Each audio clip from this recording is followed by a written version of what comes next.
মার হাতটা টের পাইলে মুছে মুছে শুরু করে খালি মনে করো হাত খালি চামচটা সামনে নিলেই শুরু হয়ে যায়। বিড়ালও তো এরকম। না না তুমি একবার জামা বিড়ালের ড্রপারটা দেখার সাথে সাথে যে এলাকার বাইরে গেছে।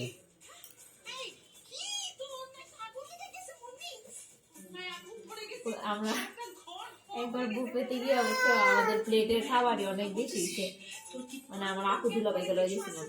পরে আমরা অনেকক্ষণ ভাবতে স্যান্ডউইচ চিকেন ফ্রাই গুলা কি ব্যাগে উঠে ঠিক না, কারণ এই প্লেটের গুলো এরা নিয়ে কি করবো, সেই যদি ফালাই দেয় পরে নিজে গটাই নিজেরা ভাবতেছিলাম যে কিছু দিয়ে বললাম যদি ব্যাগে নিয়ে যাবো পরে ঢুকে